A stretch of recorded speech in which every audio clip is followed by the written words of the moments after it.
দুনিয়ার মুসলমান, আমি তোমাদের জন্য জিন এবং ইনসানকে আমি একমাত্র সৃষ্টি করেছি আমার ইবাদত করার জন্য।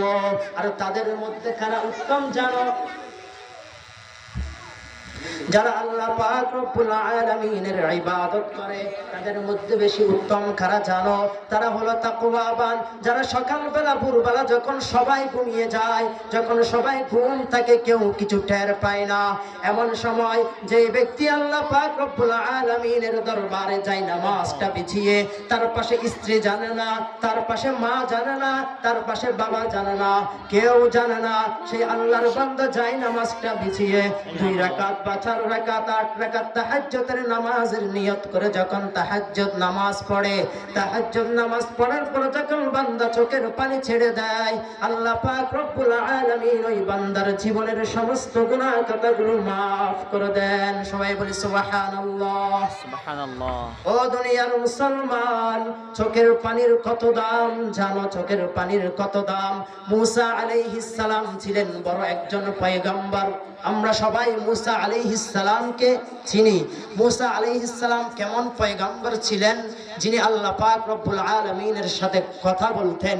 আল্লাহ পাক রব্বুল আলামিনের সাথে কথা বলতে বলতে একদিন মুসা আলাইহিস সালামের ইচ্ছা জাগলো যে রহমতের যে মালিকের সাথে কথা বলি, যিনি এত বড় আসমান সৃষ্টি করলেন, যিনি এত বড় জমিন সৃষ্টি করলেন, যিনি চন্দ্র তারকা পাহাড় পর্বত গাছপালা তরু লতা সব কিছু সৃষ্টি করলেন, সেই মালিকের সাথে কথা বলি।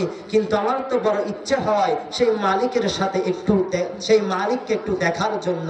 সেজন্য মুসা আলাইহিস সালাম আল্লাহর কাছে ফরিয়াদ করলেন, ক্বালা রাব্বি আরনি আনজুর ইলাইক, হে মাওলা আমার তো তোমাকে বড় দেখতে ইচ্ছে করে।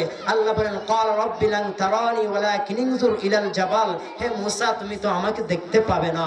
আল্লাহ পাক মুসা মানল না। আল্লাহ পাক রব্বুল আলামিন মুসা আলাইহিস সালামকে বললেন, ও মুসা তুমি যদি আমাকে দেখার বড় ইচ্ছা হয়, ওই সৌদি আরবের মধ্যে একটা পাহাড় আছে, যেই পাহাড়ের নাম হলো তুর পাহাড়। যেই পাহাড় থেকে সুরমা আনা হয়, যেই সুরমা আমরা চোখের মধ্যে লাগাই।